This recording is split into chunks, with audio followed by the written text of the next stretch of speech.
I'm Ellen Barrett, and joining me is Shirley Chock, Dr. Ginger Nash, and Hanifa Nayo Washington. And if you haven't gotten a chance to read their bios, they're online, and you can investigate them a little bit more deeply. They're also going to give you individual talks and explain what they do. But what's really important to realize is the really theme of this talk is natural, healthy lifestyle choices that you can make to be more healthy, weller. I always say weller. So you're moving towards wellness or you're moving away from it. It's a spectrum. And it's never, oh, I've made it, right? You never plant a flag in it and say, I claimed it, I'm healthy forever. So it's really a dynamic. You have to actively participate in your wellness. And these three women can help us learn new ways. So with that said, I like to start with Shirley. She's a Tai Chi master and an amazing woman, and she's going to tell us a little bit more. Thank you so much, Ellen. And I really want to thank Chad Herzog and the festival for holding this event and really devoting today for Wellness Day activities. I remember when I first talked to Chad and the festival when we were planning World Tai Chi Day on the New Haven Green. And this was maybe in January we were talking, maybe even December. I can't remember how long ago it was. And he told me that they were planning this day of wellness, and they wanted to bring wellness into the festival, and I was thrilled to be a part of it. So I do teach Tai Chi. I have devoted my life to it, and that's what my presentation is. So I do have some slides that we can talk about. My presentation is Tai Chi, an ancient solution to modern problems. So we're living in this really stressful world, like with all this increase in technology, all this change, life has become just really stressful. And I have devoted my life to being a disciple of this discipline, and it's really helped me through my life as I navigated my relationships, my career. So I want to introduce what it is about Tai Chi that why I devoted my life to it. So when I actually started Tai Chi right here in Connecticut almost 20 years ago. I studied under Grandmaster I-Ping Chang. And back then, no one really knew or had even heard of Tai Chi. I think that's changed now. So raise your hands if you've heard of Tai Chi. I mean, it's like pretty much everyone, right? And I think that's because it's been in the news a lot. Just recently, another article in the New York Times. There have been major articles in New York Times, Time Magazine, and it's been a whole variety of articles on its benefits for both physical and mental health. And that's based on a lot of research that has been out there. I won't go over all of these, but there's been a lot of really breaking news research on the efficacy of Tai Chi for clinical medical intervention. And if you're interested in seeing the articles, it is on our website. If you Google I-Ping Tai Chi, you will get to our website. We have a resource page, and it'll take you to links to all of these published research studies. So now I think we're in a place, almost 20 years after I started, where everyone has heard of it. But what is it? So that's what I'm going to spend my talk on today. So let me ask you guys, what comes to mind when you hear the word Tai Chi? Like, what's that image that you get? Is it kind of like this? Yeah. So I think majority of the people, when they hear the term Tai Chi, they think of seniors practicing a slow movement exercise. And yes, this is Tai Chi, but this is a tiny sliver of what it's about. So I'm going to devote my talk on explaining what it is in the bigger picture. So what is Tai Chi? It's two Chinese superlative words put together. Tai, Ji, Both of these words mean extremes. So it's these two extreme words put together. It's a Taoist philosophy that's based on the concept of the yin-yang, which we'll talk a little bit about. And it's often translated as the supreme ultimate. Because you've got these two extreme words put together, so it's the supreme ultimate. So it's based on this yin-yang theory. And I think a lot of people kind of have seen this symbol, the yin-yang symbol, the swirl, where you have one side is black, one side is white. And this symbol represents in all aspects of life, there is a duality of yin and yang. And this exists. Whether you want the other side to exist or not, it will be there. If there's white, there will be black. If there's up, there will be down. If there's left, there will be right. For every point of view you have, there will be somebody else with the opposite point of view. Whether you want them to have it or not, it just exists. That is the world. And if you take a look at this swirl, there's another part of this concept where at the extreme of yang is the beginning of yin, and at the extreme of yin is the beginning of yang. So I can give an example in the health and wellness space because that's where our talk is centered around. I'm sure everybody knows of at least one person who has embarked on their health and wellness journey, either by starting a fitness program or starting a diet plan with the goal of being healthier, but have taken it to the extreme. Maybe took that diet to the extreme where it wound up making them sick, or took their fitness to an extreme where they wound up getting injured or getting sick. So that journey, once you get to that one extreme, you go and you get right back to the opposite. And that's part of this philosophy as well. And an important part is also within yin, there is yang, and within yang, there is yin. Nothing is all one thing. People are not just one thing. Nothing is just one thing. So this is the yin-yang philosophy. Now, a lot of people have seen this symbol, maybe not knowing all the aspects of the philosophy, but one thing that it has become is this static image. And I want to talk about a really important aspect of the yin-yang. It is a philosophy of constant change and movement. So if you take a look at the swirl moves. It's not static because the world is constantly changing. So for us as people, how do we become more resilient? How do we handle that change? That's what Tai Chi is all about. You can try to resist that change. You can try to stay totally still, but the world is going to change around you. So imagine, if we look at this image, if you are within that black dot and that white swirl, and you want to stay still, it's going to move. It's going to move. So you can either try to follow that direction and move with it, or you can try to resist it. If you try to resist it, then what happens is, physically, you will feel tense. Emotionally, you'll feel anxiety. And all of these things come together. So the more you try to resist change, then the harder it is to deal with the stresses that happen in life. And especially in our modern life, where the pace of change is dramatic. Everything seems to change right when we learn it. So if we can learn how to follow that direction of the change, then it'll be easier for us to become resilient. So we talked about Tai Chi as the supreme ultimate. And if you think back to the image of what you thought of when you thought of the words Tai Chi. Tai Chi is as big or small as you want it to be. This yin-yang philosophy is this biggest circle. If you take a look at this circle, this life philosophy, that's the biggest circle. In China, this is what the Chinese know of as Tai Chi, because Tai Chi is this philosophy of the yin-yang.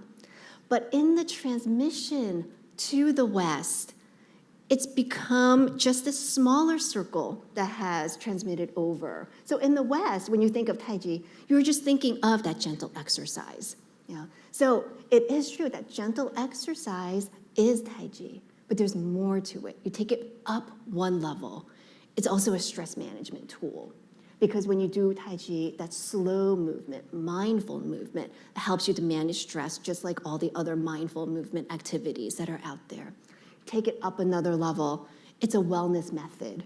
So Tai Chi, it combines your strength exercise, your cardio exercise, and meditation all in a wellness method.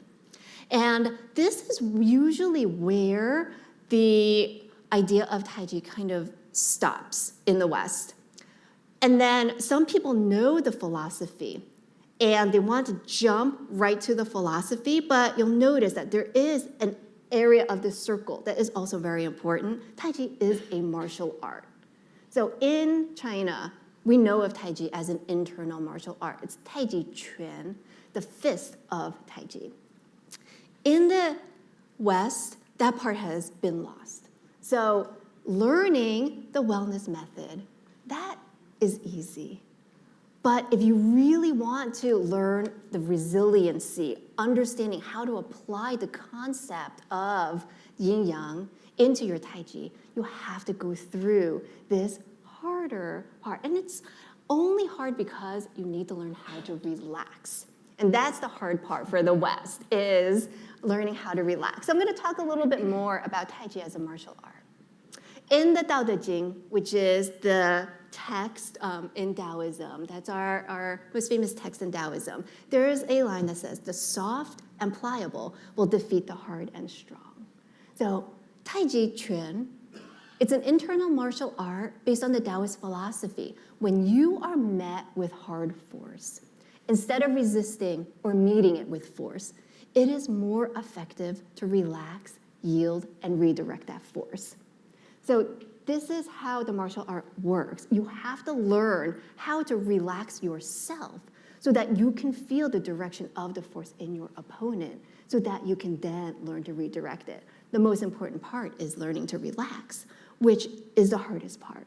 So in our school, we start off each of our classes with a standing meditation.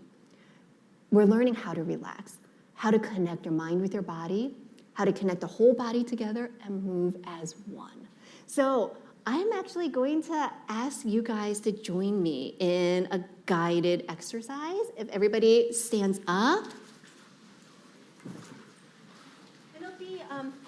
It will be better if you don't wear heels. Like if you're wearing heels, it will be a little bit more effective if you don't wear heels.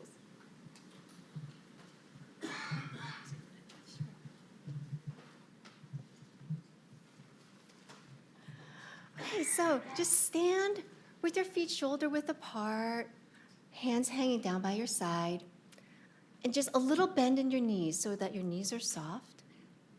Feel on the top of your head, you're being suspended up, but relax your chin down. So loosen up that strain in your back of your neck. Feel this lifting up so your spine is straight, while loosening up your pelvis, tucking that pelvis down. Feel that weight distribution on your feet. Don't let it sink into your heels. Feel that even distribution from your big toe out to the pinky toe and from your toe to your heels. Let that weight just fall right behind the balls of your feet. Let that shoulder drop down and relax, arm drop down and relax. Close your eyes. Take a breath in through your nose and try to bring that breath down into your abdomen and breathe out through your nose. And as you inhale, just feel that tension that's in your neck and in your shoulders. As you exhale, try to bring that tension down your arms, out through each and every one of your fingers. And breathe in through your nose. And you're just listening for that tension in your neck, in your shoulders. And let it just travel down your arms, through your wrist. Visualize that tension just leaving each and every one of your fingers. And feel that tension that's in your back. Feel it traveling down your pelvis, down your legs, into your feet, and feel that tension leaving your feet out into the ground, just dissipating out. Another breath in through your nose, and just let the weight of your arms hang down. Feel those arms, feel heavy. All that tension leaves your fingers, and that tension leaves your torso, your back, your chest, out through your legs, out your feet, into the ground, until you feel really relaxed. Open your eyes. Now what I want you to do is bring your mind to the middle of your palms. Bring your mind to the middle of your palms. And what I want you to do is just bring the palms on top of each other. Keep your shoulders relaxed. Let your arms hang down. Keep your arms really relaxed, but bring your mind's intention right to the middle of your palms and pull them apart, keeping the two palms in line with each other, keeping your mind right in your palms. And bring it back together, keeping your mind there, and pull it apart. Inhale, pull it apart. Shoulders relax. Exhale, pull it down. One more time, keeping your mind right in your palms. Up, down. Now, let your hands hover with your partner to your side. One hand hovers on top of the other, palm over palm. Don't touch, just let palm over palm hover. Okay, relax, sit down.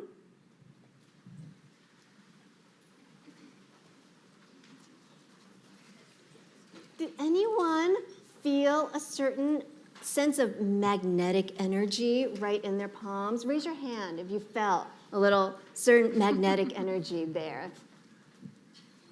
That is qi. What you just experienced is qi. So qi is this essence of life. It's your body's bioelectricity. It provides nourishment to your organs, a very important aspect of traditional Chinese medicine that Qigong and Tai Chi are based on.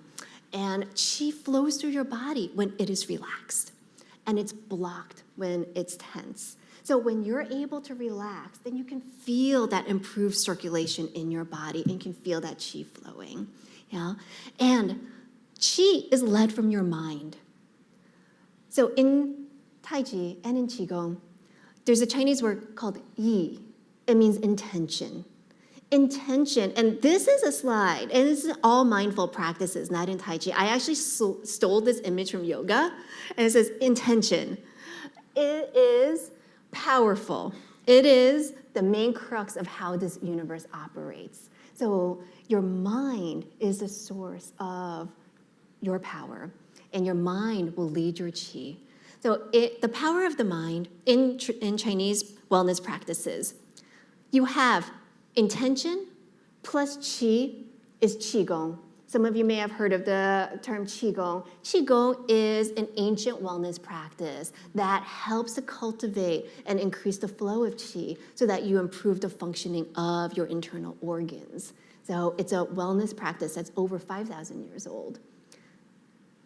Take intention plus qi plus internal power, and then you have Tai Chi.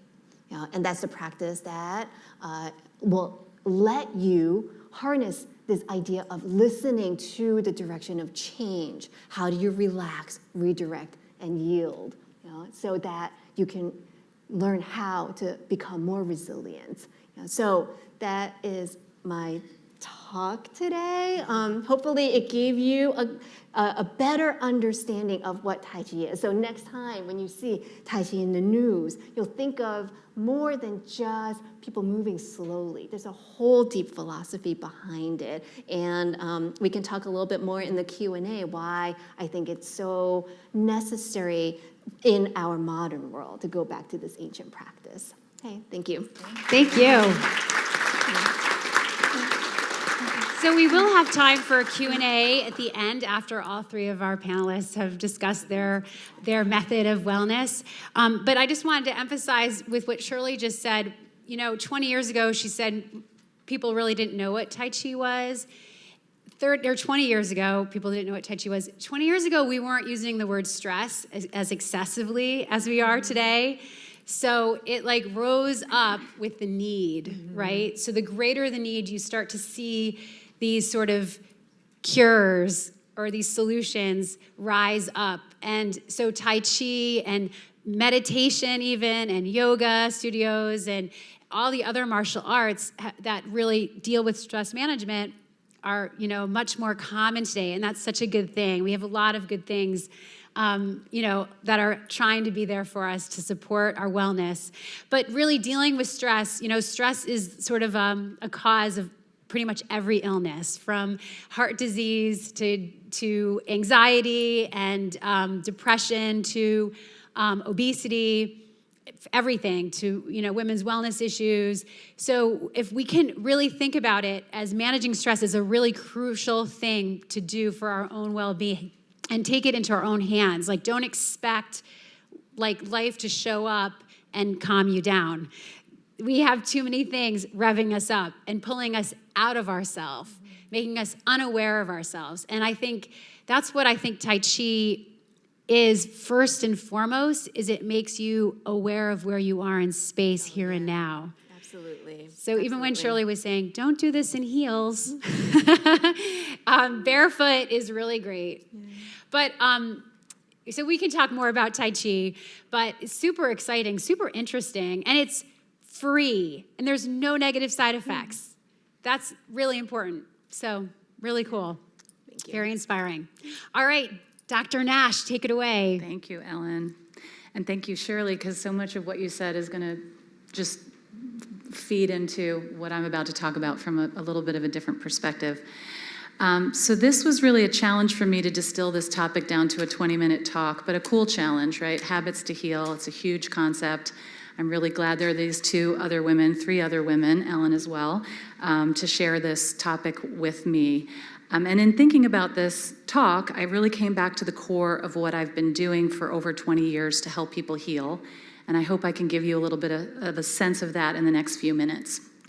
So healing or health is a lofty goal. That theme has already come up many times today. Especially in today's world, we may feel totally overwhelmed. After all, we're bombarded by so much information, much of it conflicting and polarizing and toxic. And I'm going to talk a lot about toxins today. It can make a person really want to give up at times on figuring out the truth and what is true health for you as an individual on the deepest level. So there are some very simple and important ways to support the body and mind in processing all this information. And that's what my talk is going to be about for the remainder of today. The body has an incredible amount of innate wisdom that can be called into play with the right approach to health. Being a naturopathic physician is really all about harnessing the thousands of self-healing mechanisms, the thousands of homeostatic mechanisms built into our bodily functions that can restore good health to a person. And that's really the fundamental difference between the way I practice and the way a medical doctor practices. I'll get more into the way this works momentarily, but I think in the context of this talk about habits and mindfulness, and in a community setting, in my community, New Haven, which I'm proud to say I've lived here for 20 years this summer, I think it warrants a quick word about the concept of spiritual bypassing, because it's really from a place of acknowledgement, and that theme has already come up again and again, that true healing begins. So some of you may be familiar with this term, and I found this great image by Stephanie Lynn, coined by John Wellwood in the 1980s to refer to the use of spiritual practices and beliefs to avoid uncomfortable feelings, unresolved wounds, and fundamental emotional and psychological needs. There's been a tremendous amount of talk about this in psychological circles, about the ease with which we avoid negative feelings like anger, jealousy, fear, and even more subtle emotions like disappointment and guilt. In the circles that I travel in sometimes, I still see and hear a lot of this phenomenon happening, and it really pains me. Statements like, just think positive, or just good vibe yourself out of your autoimmune condition, or I don't see color, things along those lines. And we all do this in some form or another. We all practice some spiritual bypassing. So acknowledgement of our own internal resistance, to me, is very important. But it's also important to acknowledge the very real forces with which many people deal with every day, and the truth of where we're at individually, but also collectively, and how individuals fit into the larger fabric of our society and culture. Moving toward healing is to notice when we are doing this. Notice when we want to avoid the very real violence our society inflicts on many of us, and on some of us much more than others. I'm talking about gender, class, and race-based violence. And I'm talking about the violence toward our collective home, the planet, which is a big one. Notice when it's our preference to avoid those realities within our own selves, and when we want to avoid acknowledging that those forces impact both our health and the health of others in a massive way. Of course, this work takes a lot of time, and it takes a lot of effort to unpack it all, but inauthentically forcing yourself to always be positive and not allow yourself to experience negative emotions is not allowing yourself to connect with yourself, with your own self-knowledge, or allowing you to connect with others. In essence, not allowing yourself to grow and eventually heal. As the saying goes, what we resist persists.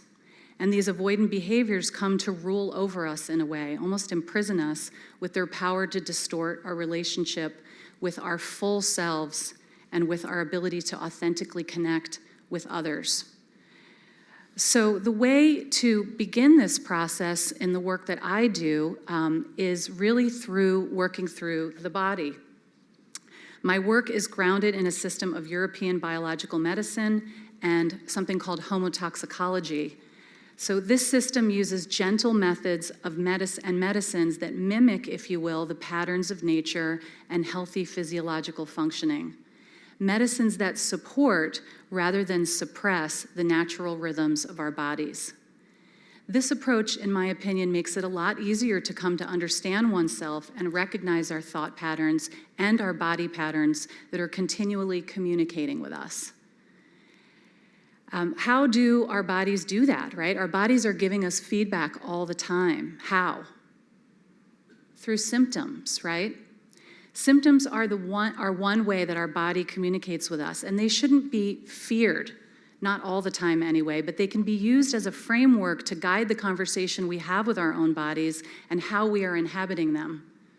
Don't get me wrong, some symptoms definitely warrant immediate, medical intervention, and it's not that I'm saying allopathic medicine doesn't have an important role to play in many areas of health. But the initial evaluation for me as a doctor is all about trying to ascertain what the body is able to do naturally in terms of eliminations in particular, because that's where we've got to start. A person's symptoms and health history is the way to begin to understand the state of health, and also gives me clues to where things might have gone off track. So a key concept here is that a body in a good state of health is a body that is eliminating actively. Yes, I'm talking about poop, but I'm also talking about pee, sweat, tears, and even menstrual eliminations, which are one of the extraordinary ways that women eliminate each month. We have three main organs of elimination: the lung, the kidney, and the liver, which is assisted by the intestinal tract. And these three organs are all incredible powerhouses, constantly adjusting the internal milieu of the body. You'll see the routes of elimination referred to as emunctories in this system, which is just a funky word that means the organs and tissues involved in helping our bodies rid themselves of toxins. And these emunctories are responsible for the removal of all cellular, tissue, and organ level wastes. And this is a huge responsibility.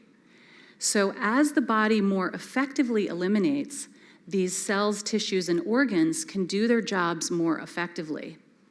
If you think about every cell like a little engine, and every engine produces waste products that must be carried off properly, then we want our engines to be functioning well and free from these waste products that can clog up the works, right? So addressing the internal milieu of the body, sometimes called the terrain of the body, allows these healthy physiological actions to take place. And therefore, for me as a physician, it's essential for me to understand what healthy functioning looks like. And for any of you that have had lab tests ever, you've seen those normal ranges, and those are just based on averages of the population. And as the population gets sicker and sicker, those ranges can change. So for me, it's really important as a natural physician to know really what a healthy body looks like, because as a population, we're becoming sicker and sicker, I'm sad to say. So getting sick with a fever, getting sick in quotes, with a fever once in a while is not a bad thing. That's your immune system working. And I can't tell you how many times I've heard a patient with a recent cancer diagnosis say, but I never get sick. So this idea of eliminations from time to time is really important, and my work always centers on supporting those natural drainage routes of the body. So I probably don't have to tell anyone here that our world is full of toxins and chemicals. It's been reported that in every human being alive, no matter where they live on Earth, they have at minimum 250 chemicals in their tissues.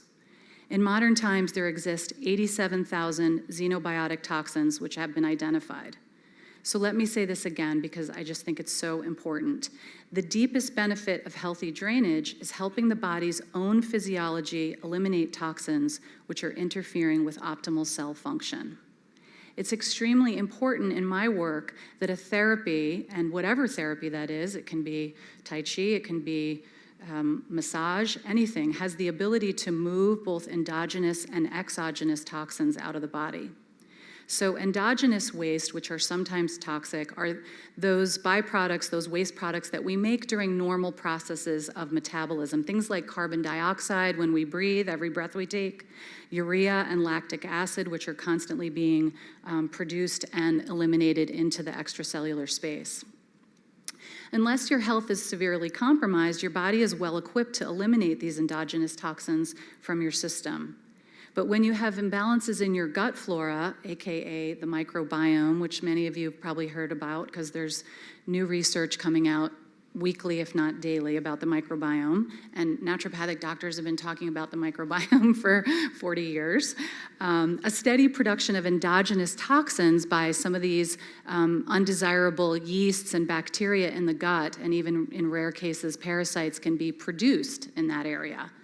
And these toxins include various things like aldehydes and phenols and alcohols, and can create systemic problems in many people, especially when they develop what's called a leaky gut, another concept that naturopathic doctors have been talking about for a long time, but is now really coming to bear in the scientific literature. So these are folks who get things like brain fog or headaches or systemic water retention, edema, even anxiety from consuming certain foods or being exposed to various environmental triggers. And so many of these environmental triggers affect the microbiome balance. So exogenous toxins are things that we're exposed to from outside the body, as you might have guessed. And there are many.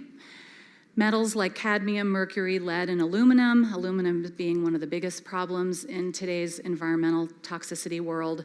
Pesticide and herbicide residues. There's a new study again about glyphosate coming out every week, and retail chains have finally started banning the sale of Roundup, things that contain these pesticides.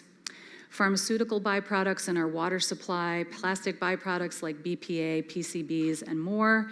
Mold toxins, various carcinogens, the list goes on and on. But this visual that I'm showing you here on this slide really shows you, and it really encapsulates a tremendous amount of information about how your body is well equipped to handle these toxins that we're exposed to, both endogenous and exogenous, from within and from outside the body. So there is hope. There are a lot of ways that when a person is stressed, and this is something that Shirley so beautifully talked about as well, their body becomes compromised in their ability to clear these natural wastes, And stress hormones like cortisol and epinephrine, which used to be called adrenaline, interfere with the normal feedback mechanisms in the body and can create problems, as Ellen said, in almost any body system: hormonal, neurological, circulatory, and immune systems. And as the famous Hungarian endocrinologist Hans Selye said, it's not stress that kills us, but our reaction to it. And that's why developing stress resilience is of such huge importance. No one is going to escape the stressors of modern life altogether, but recognizing that we're in this together is a form of community care that I think makes people feel more connected, less alone, more able to ground and heal, and be profoundly more resistant to life's stressors. And let's also consider for a moment the fact that all of us are living collectively, another way that we're connected. We're not living the lives our biological bodies are adapted for in many respects. The diurnal light cycle alone has a crucial influence on all life on Earth. Unfortunately, modern society has modified this life-governing cycle by stressing maximum production and by giving insufficient attention to these homeostatic mechanisms of human metabolism that are greatly affected by the day-night light cycle. We also know that certain individuals are more sensitive to electromagnetic forces, EMFs, than others, and as I just pointed out, the number of foreign substances in the environment in the last 50 years alone is extraordinary, and no one really knows the degree or danger in which ingesting multiple substances the body is not familiar with handling, to what degree that really is dangerous. The effects of climate change on biological toxins, the spread of mold illness and tick, mosquito, and other vectors, those of us that live here in Connecticut, which I'm assuming everyone here does, or most people, we're in ground zero for Lyme and other tick-borne infections. It's really intense. And genetics and even epigenetics take a lot longer to shift and change and help us adapt than technology and industry is shifting and changing.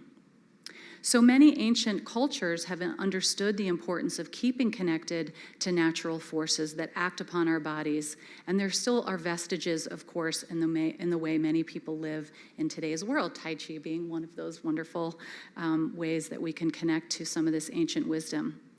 So you can see here in this slide 2 examples of system of medicine from indigenous populations of North America in the medicine wheel, and from the Chinese and their brilliance in identifying the way energy flows through the body in the meridian system and how it correlates to the day-night rhythm of the sun. All these things are related and work together toward our health. After the individual comes to listen to their body differently, when the noise of some of these substances is removed, then the mental, emotional, and spiritual health can follow from working through the body. A Mohawk elder, Tawanakani, has said, when you work with this knowledge and you place your footsteps in harmony with this ancient wisdom, you will find power. And I love that because that's really what my work aims to do, is empower folks around their health.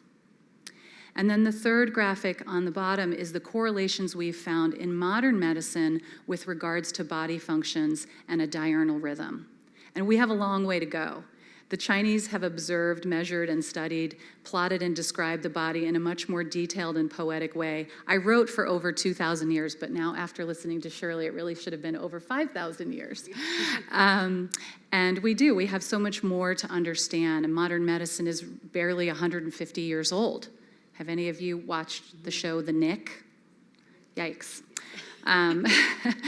Surgery and drugs have their place, but they aren't the most effective way to deal with chronic disease in many cases, and certainly that important aspect of developing stress resilience. So there is hope, as I said earlier. There are traditions to draw upon, and the mere fact that we're alive and we're always changing, again, another thing that Shirley demonstrated so beautifully in her talk, nothing is static in our body and our minds and in our lives. There are multitudes of practices for body, mind, and spirit, and when you work to keep your physical body healthy and eliminating healthily, there's always the possibility of acknowledgement as a form of grounding.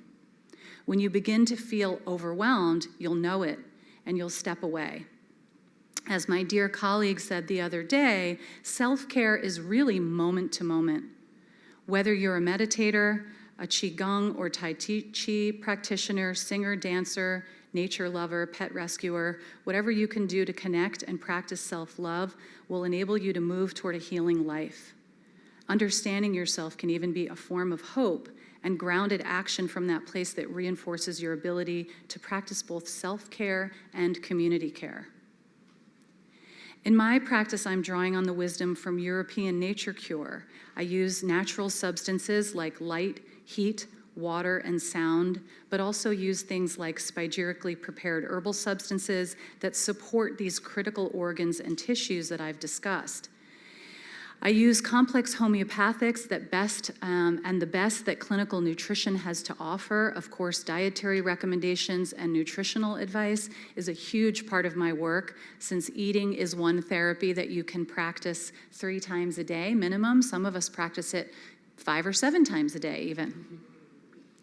My practice is not exclusively geared towards women's health. I do work with men, but last year I started a second business, which is primarily an online platform to provide resources, education, and support to women about the female life stages and the way our hormones interact with our development and well-being from birth to passage.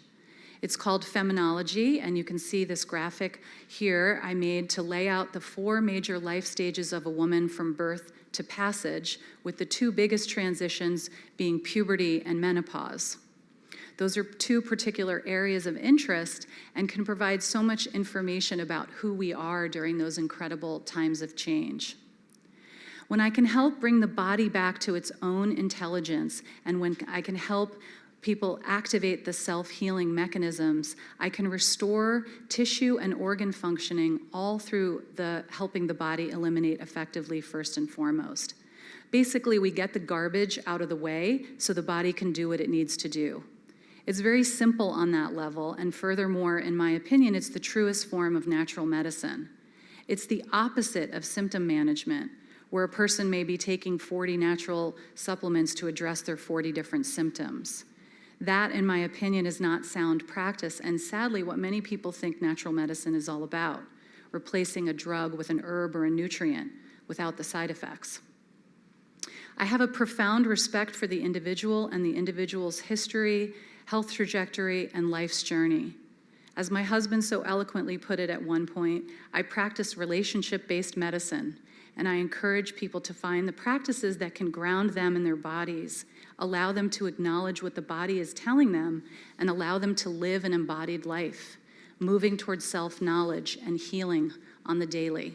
My work is really about health, not about disease. Love it. You don't need it? Thank you. Thank you so much. So naturopathic medicine, if you are looking for a little bit more sort of care and understanding with whatever medical protocol you might be dealing with, I highly recommend finding a really great naturopath. They do 2 things, really, that the other doctors, 99% of them, aren't really discussing. They detoxify, and they also help you remineralize. So it's nutrition, getting better nutrition, and also getting rid of stuff that's inhibiting energy flow and causing a lot of symptoms. Those are really 2 huge things that we have the control over if we just take certain steps. And it's a lot to do with what we eat. It's a lot to do with what we put on our skin. It's a lot to do with like movement, because you can sweat out a lot of stuff and get digestion moving. When I had a yoga studio in New Haven, Dr. Nash came, and remember you did the liver cleanse? Oh, yeah. We had this Many years ago. Many years ago. And I remember it was such a popular event. People were like, yeah.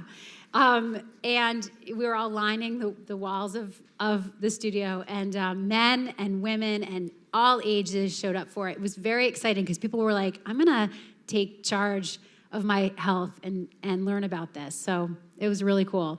But naturopathic medicine, I have one question before I move on to Hanifa. Is insurance paying for naturopaths right now? Is it a fight? How much time do we have? I know, it's funny because I know it's certain... Yes, in Connecticut, naturopathic doctors are considered physicians. We are reimbursed by insurance, And it's a state-by-state situation. Unfortunately, we're working actively to get a federal law, but naturopathic doctors in the US are licensed state by state. So depending on the state you're in, Connecticut has the oldest state law in the country. Unfortunately, it's in bad need of an upgrade. It's 90 years old. And we tried to do that this year. Unfortunately, our bill didn't get out of committee, but we are trying to expand the scope of our practice so that we can serve the needs of the community. We really function as primary care physicians for a lot of people, but we're not licensed that way. So Right. we need to push that forward. So the short answer is yes, in Connecticut it is, but the problem is in unlicensed states, it's hard to know if some people call themselves naturopaths without the word doctor or physician at the Right. end. So it's vague. And then it's very difficult to educate the public on the type of training that we've had and the type of, expertise that we really, Right. we're practicing like primary care physicians. Good to know. Yeah. Well, that's good Thank news you. for Connecticut, Thank you for though. asking that Yeah. question. It's important. Thank you. Sure. So Hanifa is really interesting. Her title's cultural activist, super soulful. She's a Reiki master, and I hope you touch on that a little bit. But take it away, Hanifa. Is this on? Okay, fantastic. How's everybody doing? Good, awesome. Thank you so much for being here, for showing up. That's part of the work, right? We can't heal collectively if we're not showing up. And that is really the center of what I do my work around, is helping people show up. I really believe in the power of collective healing. So as a cultural activist, I am dedicated to creating spaces where we can be together, where we can sit together, where we can listen together, where we can hear each other's stories, and do some practices together. So I do that in a lot of different ways. I've done it through theater. I really believe in using the arts as a way of healing and bringing people together. I do it through music. I do it through community conversations and events, to name a few. I wanted to just touch and to share a little bit of a story about how I really became to know that I was a healer in this way. My grandmother, she's 86 this year. She is from Alabama and moved up during the Great Migration from the South to Detroit in the 30s. Met my grandfather. They had 7 kids. And during the summers, I would spend the summer with my grandparents. It was very familiar with my family. Most of my cousins at some point in the summer would be at the grandparents' house. And my grandmother was a nurse, and she worked the night shift, so she would come home pretty early in the morning. And where my room was in relation to the kitchen was pretty close, so I could always hear her when she would come in. And I love my grandmother, and I was very fond of her. So, and during those early morning hours was some of the few times that I could spend with her, like individually. I could have her individual attention. So I always very sleepily got up and went to go hang out with Grandma when she came home. And she'd be taking off her uniform. She wore all white, like white shoes, white stockings, a white skirt, a white shirt, a white hat. And she would also very diligently press her uniforms also in the morning for the next day.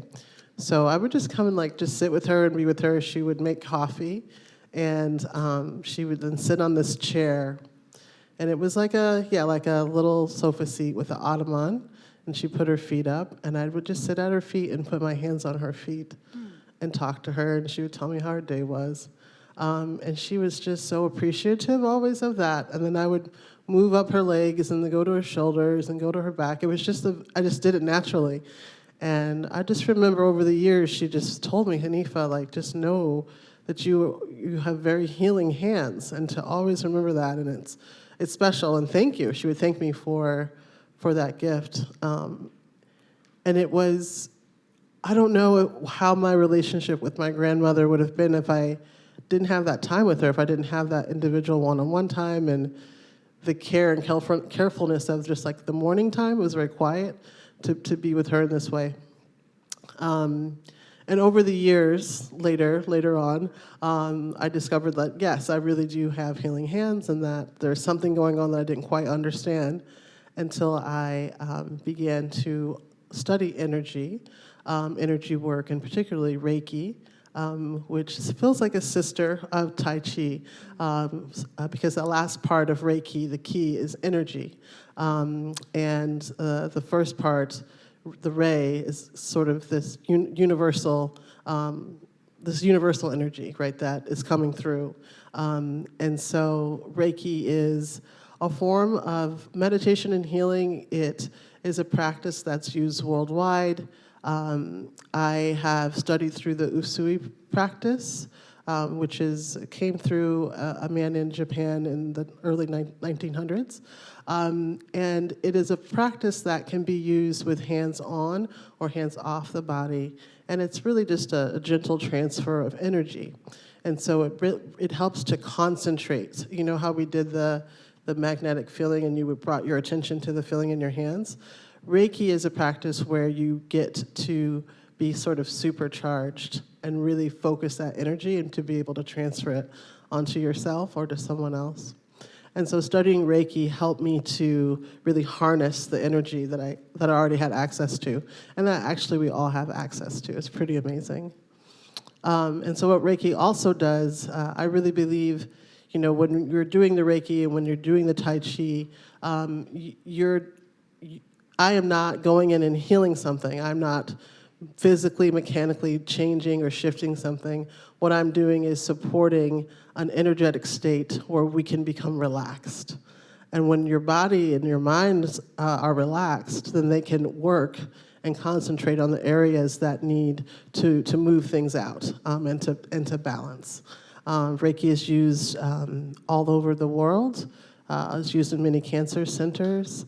And there's not a lot of studies that have been done on Reiki, but there have been a lot of studies that have been done on mindfulness and meditation, and Reiki really helps to get folks in a very meditative and mindful state. So in doing this work of understanding Reiki, I studied it for about 3 years before I practiced on others, and during that time, I did a lot of Reiki on myself, and the practice of bringing awareness to the different energy centers in the body, which can be called chakras or chakra, if you've seen the word, is really a wonderful practice. So I just wanted to share the practice of bringing the awareness to these energy centers as a helpful tool for you as you walk away today and thinking about how to become relaxed so maybe you can sleep better.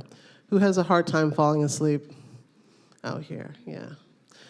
It's actually becoming quite an epidemic, and I'm curious, Ginger, if you would know more about that as we get into the talk back, just how much we're not sleeping as people, and then what is the reoccurring impact on that, on our daily lives and our relationships, and in the work that we do. So something you can do is just, as you're laying down, as you go to sleep, you can think about bringing your awareness, just think of like the energy just under your feet, and then sort of breathe deeply into that. I like to teach something called the 4-7-8 breath. Anybody heard of the 4-7-8 breath? So we're going to practice it now. So basically, what you'll do is before we start, you'll sort of do a full exhale, and then you'll breathe in through the nose for 4 counts, hold for 7 counts, and then exhale through the mouth for 8 counts. You guys got that? So breathing in through the nose for 4, holding for 7, and exhaling for 8. If you want to gently separate your feet apart on the ground, relax your jaw, relax your shoulders. You can bring maybe your hands to your tummy or to your heart, or maybe even to the top of your head, a place that you might feel needs some attention. And exhale out. Breathing in through the nose, holding for 7,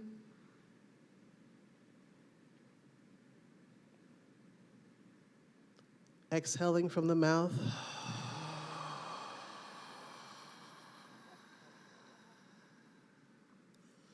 Breathing in through the nose for 4, Holding for 7.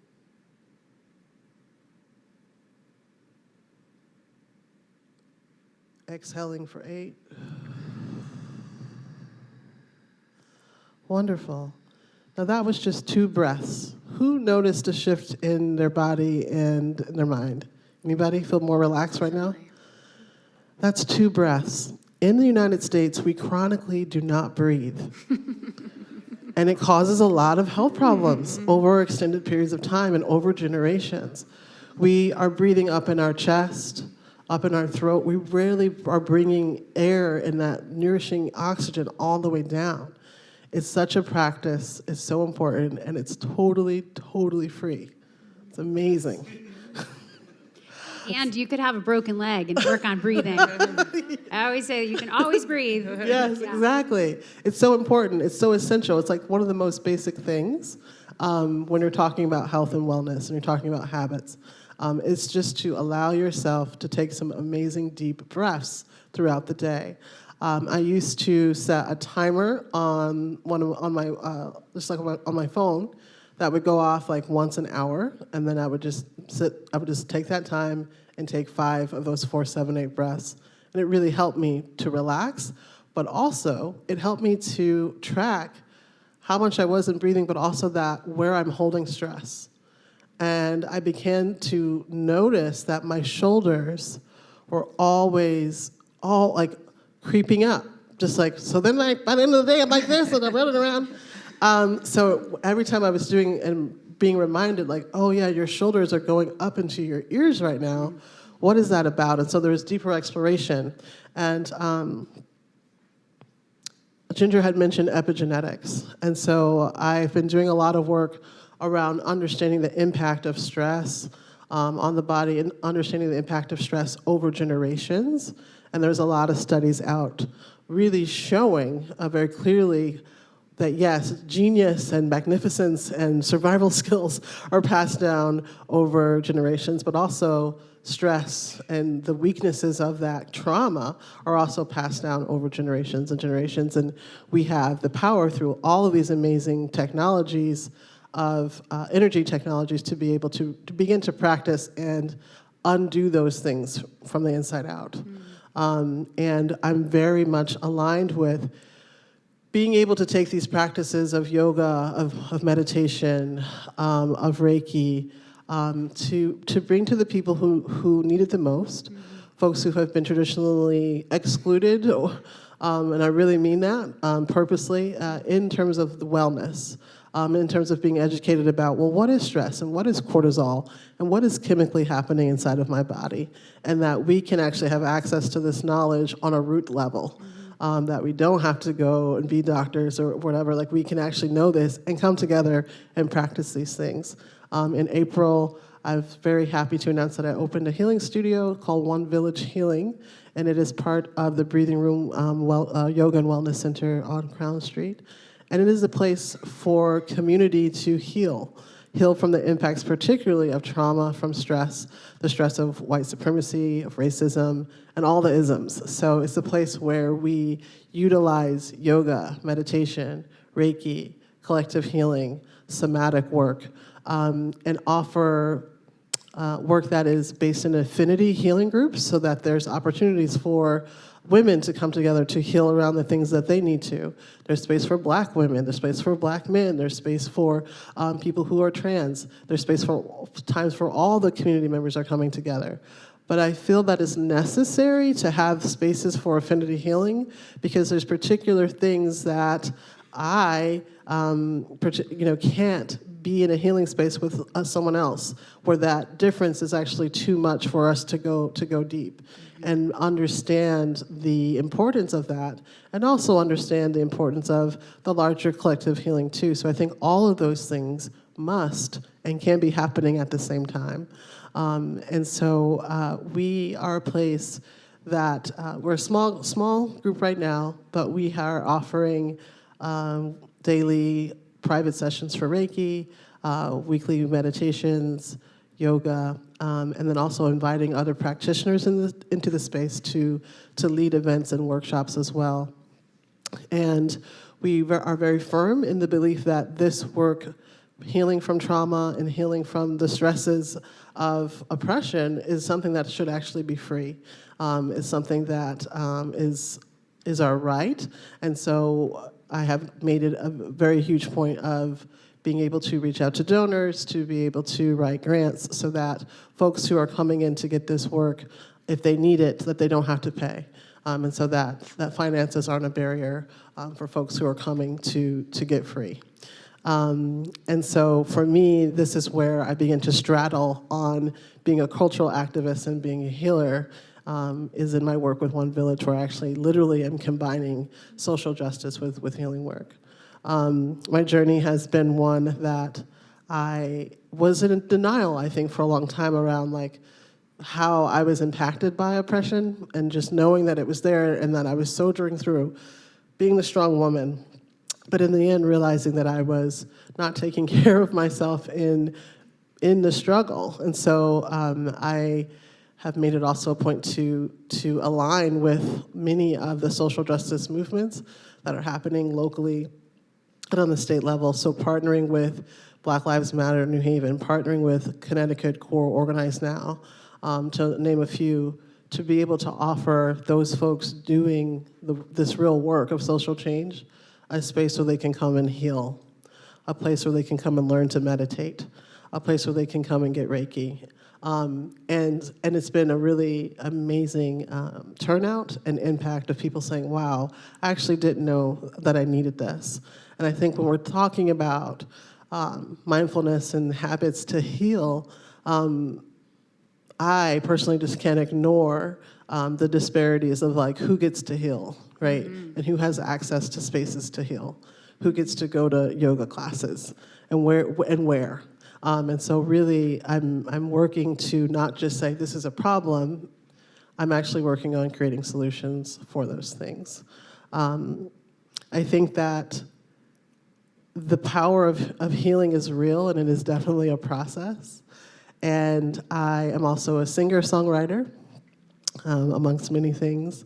And I really believe in just the power of understanding that we are all energy, and all things are energy, and all things are moving. So everything is in vibration, everything is in frequency, everything is in waves and particles. And that's what's so amazing about healing work, is that we actually can heal. The body's amazing when you give it rest, when you give it space, when it's in states of relaxation, it can heal itself. But often we live in a society, this grind culture. We don't take the time, or we're not given enough time to be at rest. And so I think that really beginning to understand how energy works and our control and power of energy is super important. So that's something that I really believe in teaching people about as well. I really love music. So bringing it back to my grandmother, I grew up singing in the church. So by the time I was 4, I was singing in the Baptist choir church, every Wednesday for practice and on Sundays. And singing was one of the first times that I really understood community and really felt the power of love, like the frequency of that in a group. And as I studied music and as I studied sound, I've learned that there are different frequencies that different, vowels in particular hold. So when you go ooh, there's a different type of frequency and vibration happening than if you go ee, or if you go ah. And they're so simple, but they're scrubbing and moving and coming into your body in different frequencies and waves, and they help to release certain things. And so a couple of years ago, I was able to write an album called Mantras for the Revolution, and it is comprised of 7 songs that I wrote. They're very simple. And so mantra is like a prayer. It's a powerful, short song to release and to also to bring in energy.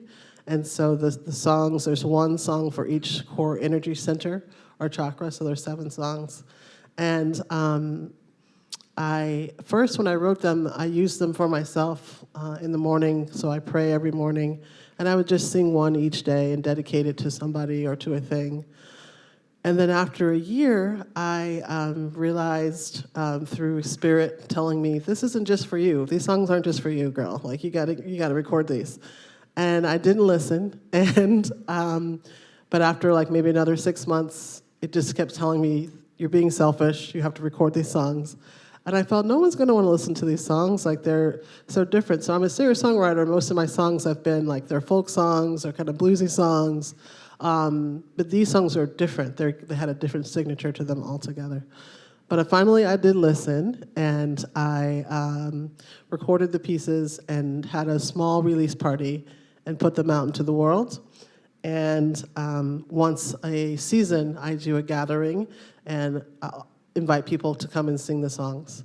And the first time I did it, I was so blown away by the amount of people who came, and also later when people would come up to me and say, oh my goodness, this really changed me, or I love the heart chakra song and I listen to it every morning, or I sing this song to my daughter when she can't sleep, or I had to go into a hard meeting and so I sang this other song.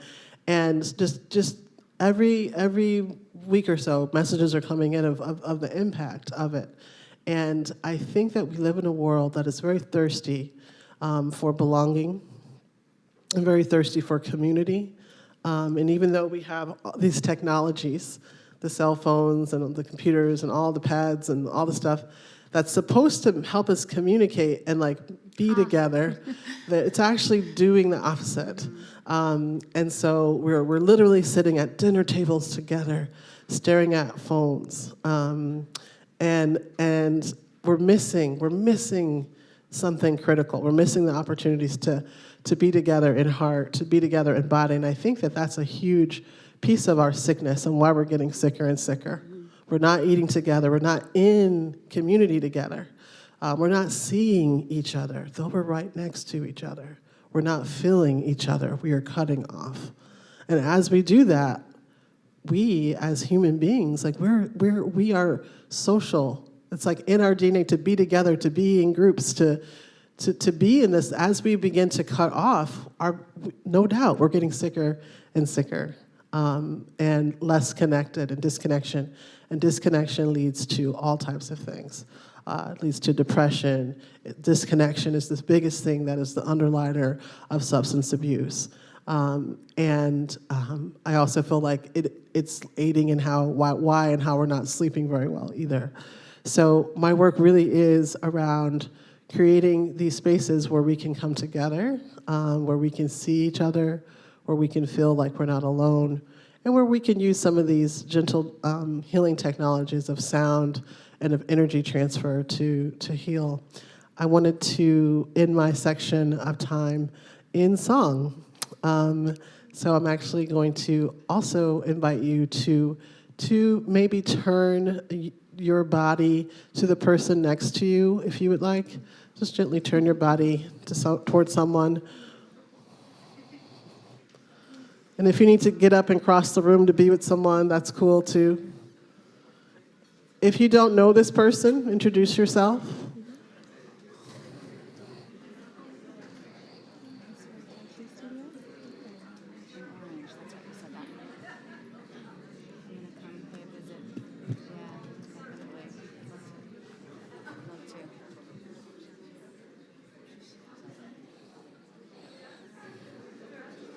Awesome. So now I'm going to invite you to just bring your left hand to your heart, and then bring your right hand on top of that left hand, and continue to look at your buddy, to be with your buddy. And I'm going to invite you to quiet the mind and the mouth, and to see this person.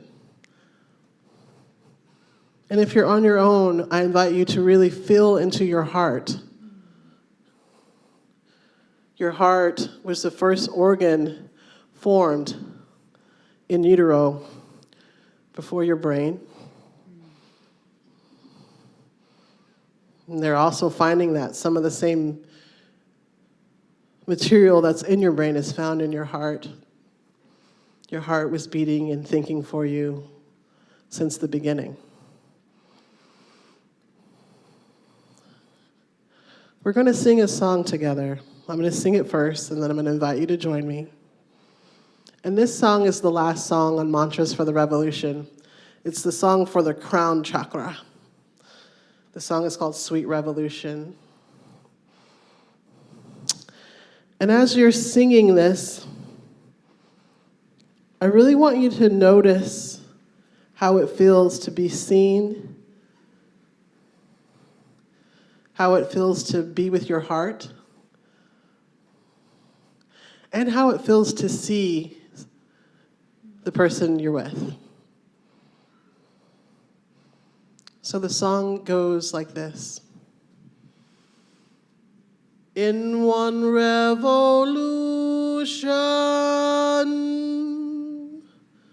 around the sun, in one revolution around the sun,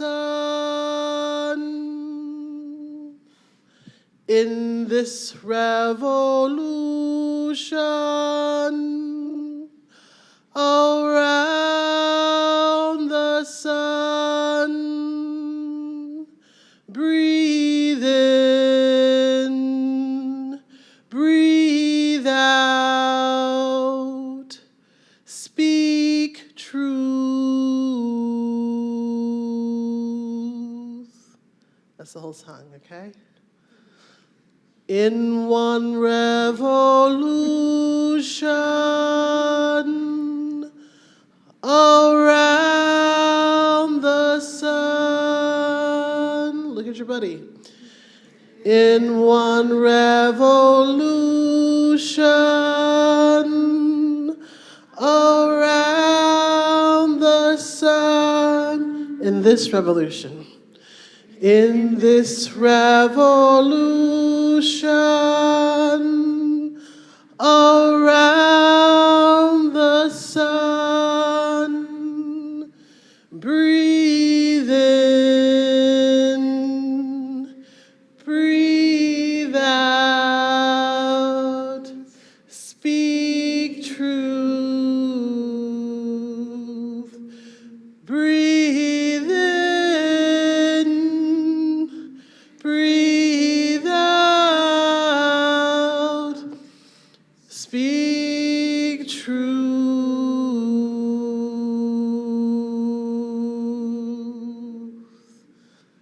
Thank you. Thank you so much, Hanifa. Ended exactly. Now I know what a cultural activist is.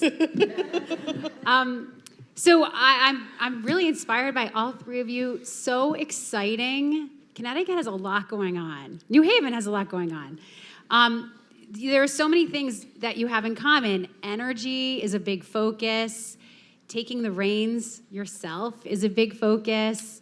I loved what you said about community, that sense of community, that sense that, there are people here that really care about your wellness. There's people around you that you might not even know yet, but they're so called to trying to help other people. So it's really exciting because sometimes we think medicine can be really impersonal, but lifestyle medicine is very soulful. It's very, you feel the love. So I definitely feel it with you guys.